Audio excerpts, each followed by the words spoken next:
बिस्मिल्लाहिर्रहमानिर्रहीम। तुमसे है पाकिस्तान में खुश आमदीद। मैं हूं साजिद हुसैन। हमेशा की तरह मजबूत मुस्तहकम पाकिस्तान पर हम बात करते हैं और तमाम ही अपने हमारी कोशिश होती है कि जो भी हमारे मुअज़्ज़िज़ीन आए उनसे भी हम इन्हीं मौज़ूआत पर बात करते हैं कि कैसे मजबूत मुस्तहकम पाकिस्तान बनाना है। आज भी बहुत सारे इशूज़ पे बात करने के लिए हमारे स्टूडियो में मौजूद हैं पाकिस्तान पीपल्स पार्टी से नईम अवान साहब। नईम अवान साहब, बहुत शुक्रिया, आपने टाइम दिया। Thank you very much. और बहुत ही सीनियर मंझे हुए बिजनेस लीडर शेख हबीब साहब मौजूद हैं, ऑल पाकिस्तान ताजरान के रहनुमा। बहुत शुक्रिया शेख साहब, आपने टाइम दिया। नईम साहब, स्टार्ट करेंगे आपसे। तीसरी बार साहिब इक़्तिदार सिंध में आप, अपोजिशन की जमातें वो भी आपके लिए जलसे जुलूस और एहतजाज हम देख रहे हैं, बिजनेस कम्युनिटी को भी आपसे शिकवे हैं।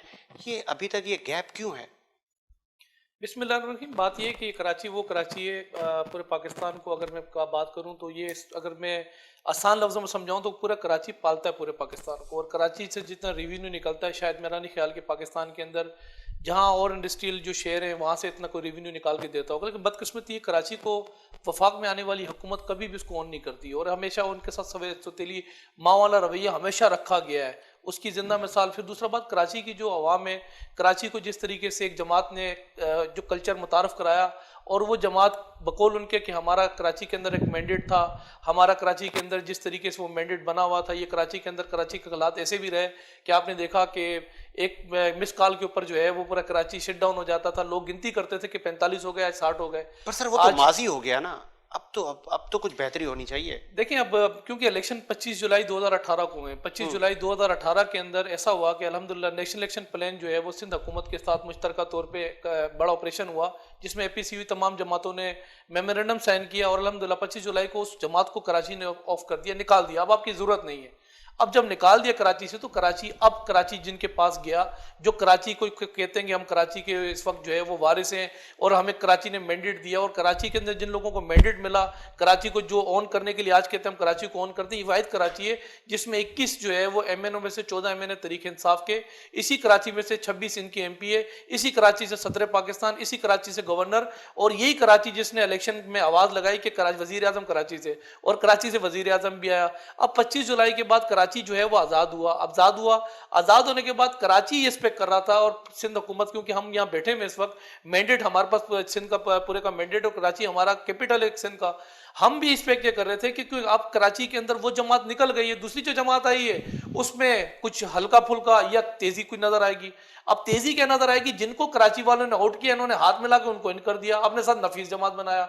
और फिर क्या हुआ? फिर कभी 162 रुपए का पैकेज का ऐलान हुआ, कभी 1100 रुपए का पैकेज का ऐलान हुआ, कभी फिर क्या हुआ वो भी आपने देखा। और इसी कराची के अंदर जिस तरीके से मंसूबे ये कराची के साथ ये बना रहे हैं, आपको मैं बताऊं कि जो मंसूबे इस वक्त बना रहे हैं बैठ के वफाकी हुकूमत, कभी कराची में आके जजीरों पे कब्जे की हरकतें करते हैं, वहां से ऑर्डिनेंस लेकर आ जाते हैं सदर पाकिस्तान का, कभी आते हैं स्टील मिल के मुलाजमीन को जो है वो निकाल देते हैं। यही तमामी तहफ़्फ़ुज़ात पाकिस्तान तहरीक इंसाफ इंक्लूडिंग MKM पाकिस्तान का कहना है कि आप लोग स्पेस नहीं दे रहे तमाम पॉलिटिकल पार्टीज को। आप तो जमहूरियत के दावेदार हैं, तो आप उनको आप स्पेस दें, उनको सियासत करने दें।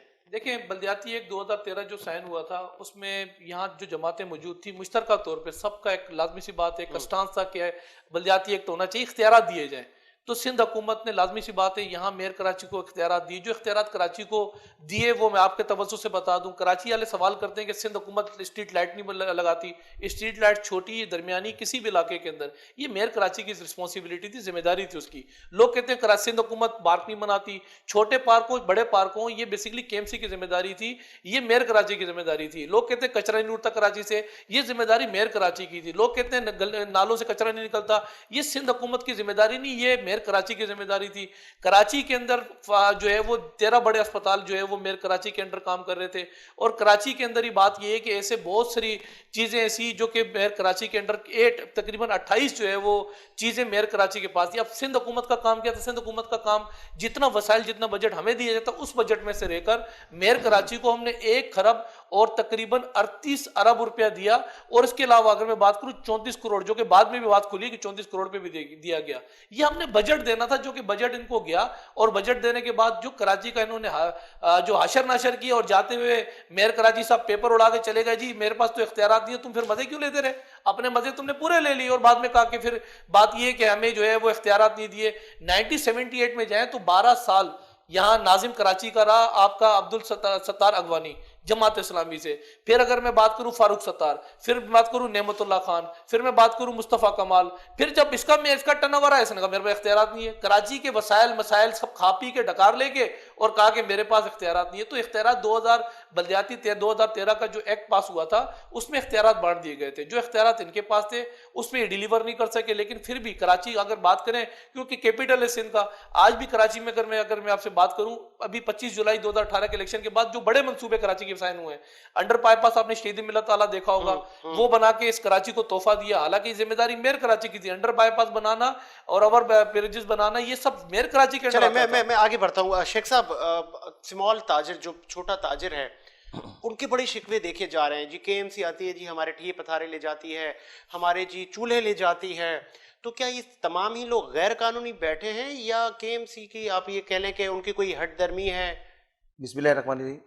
देखिए, बात ये कि केएमसी ने इनको जगहें दी, बाकायदा अलॉट की लीज दी, और लीज लोगों के पास मौजूद है। कम बेश मेरे हिसाब से कम 16,000 दुकानें कराची से तोड़ी गई, डिमोलिश की गई, तो उसका कोई डेमोल बदल नहीं आया। फिर जैसे अभी मेरे भाई कह रहे हैं, मुझे अफसोस इस बात का हो रहा है कि ये 3.5 करोड़ की आबादी वाला शहर है कराची, और सिंध की अब अगर आबादी मिला लेते तो 3-6.5 करोड़ की आबादी का शहर है सिंध, और ये सिंध का दारुल खिलाफा है। हम इसे ऑन करते हैं, अगर सिंध गवर्नमेंट ऑन नहीं करते वो एक अलग बात है।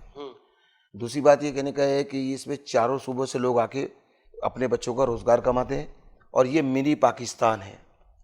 नंबर 1, 67% रेवेन्यू देने वाला शहर वफाक को, 95% रेवेन्यू देने वाला सिंध को। और अगर सिंध के लोग अगर ये बात कहें कि जी कराची में आने वाले लोगों ने काम नहीं किया, देखिए जी बात ये, कराची के 3.5 करोड़ आवाम को काम चाहिए, उन्हें फेज नहीं चाहिए।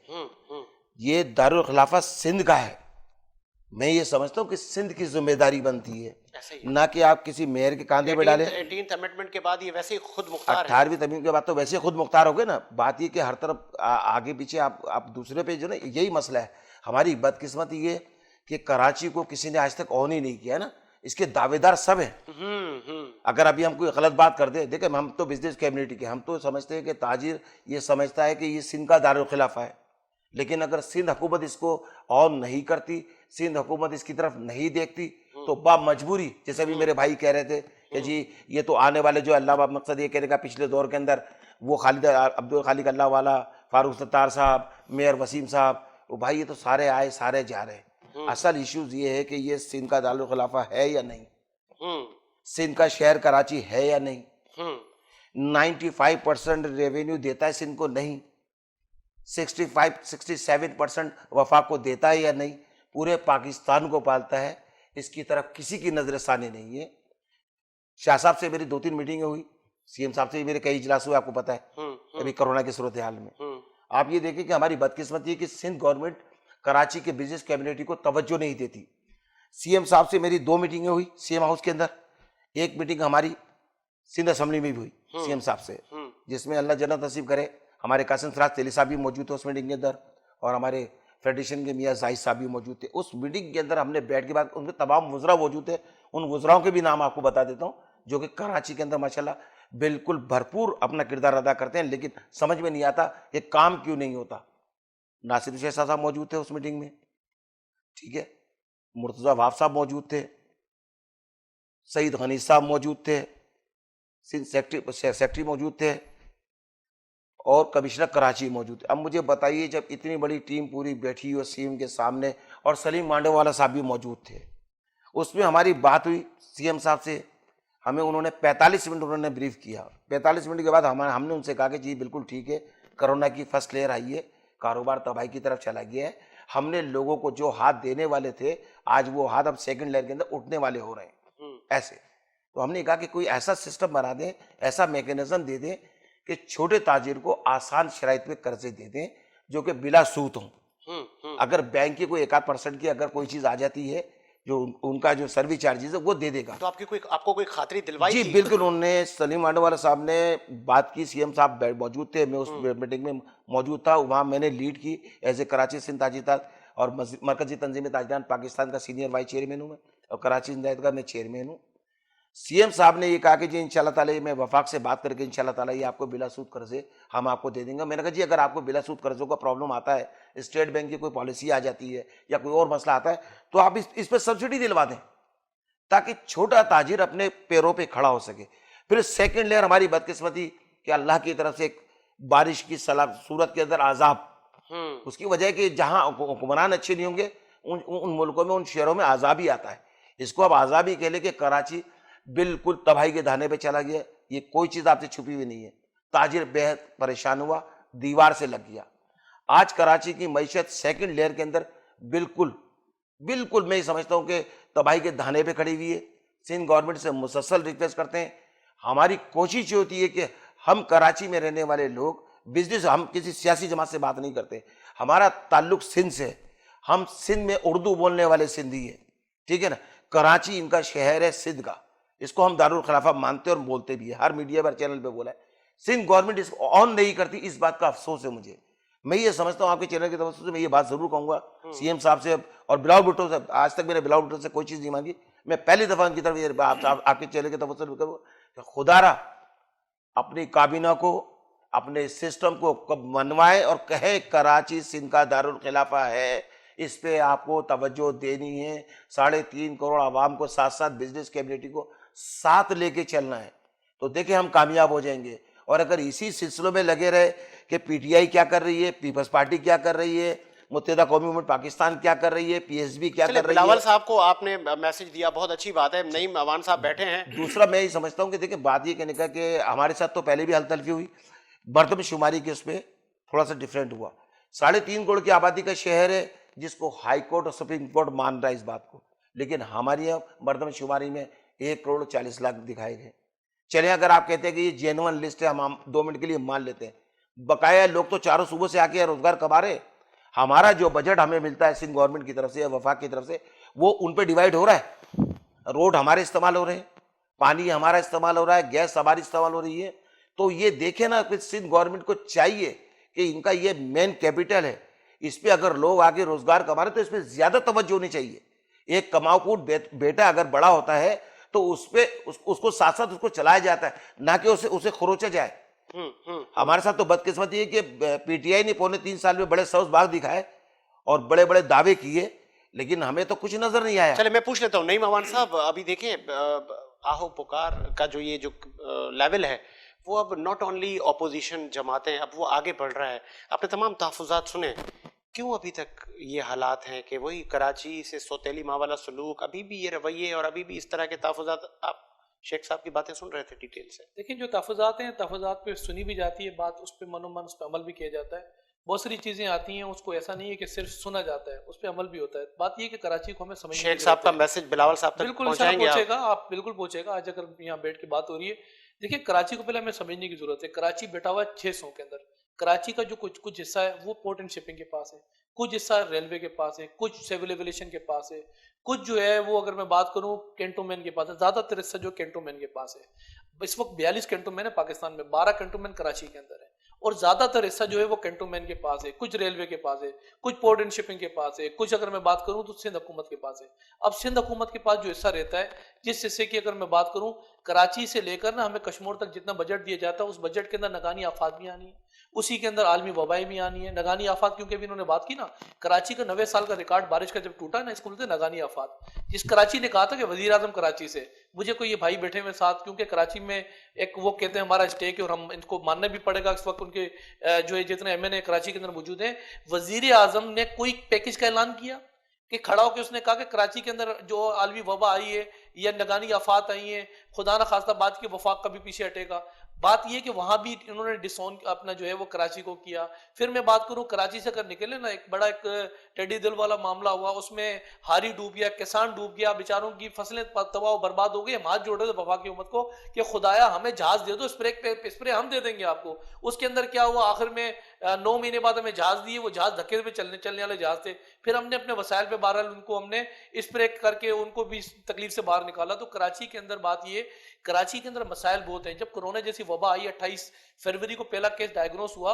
तो मैं आपको बताऊं, हमने मिनी ताजिर जो एसोसिएशन है उनके साथ भी बैठे, हम तकरीबन जितनी इंडस्ट्रियल थे उनके साथ हम बैठे। आप बैठे, उसका आउटपुट हुआ, उसका कुछ फायदा हुआ उनका? वो जैसे शेख साहब ने कहा कि हमने जब छोटे छोटे लोन की जब हमने बात की, उस पे भी मतलब मैं उसका भी आपको बैठने की हद तक की थी।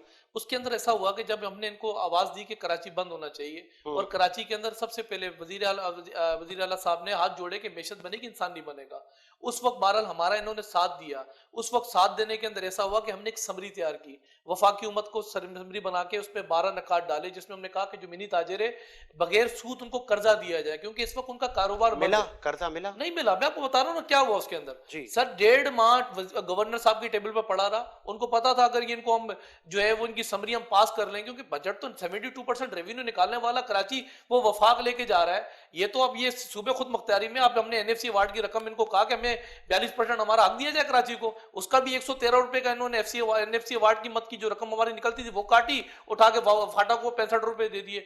तो यहाँ बात यह है कि आलमी वबाएं या कोई भी नगात होती है, उसमें मैंने कहा ना वफाकी हुकूमत का काम होता है कि तमाम सूबों को साथ लेके चले। कराची क्योंकि कमा के देता है, हमारे पास वसाइल जितने होते हैं ना, उस वसाइल में रह के हमने मसाइल हल करने होते हैं। हमने समरी भेजी, हमने कहा कि उनके बिजली के बिल जो है वो फ्री किए जाए। गवर्नर साहब ने 1.5 महीना रख के आखिरकार कोरोना खुद क्वारंटीन हो गए। खुद कोरोना के अंदर उन्होंने कहा जी मुझे कोरोना हो गया और मुझे कोई ना छेड़े, मैंने तमाम चले। और मैं शेख साहब से पूछता हूँ, एक ब्रेक का मुझे कहा जा रहा है, एक ब्रेक लेते हैं, ब्रेक के बाद आते हैं।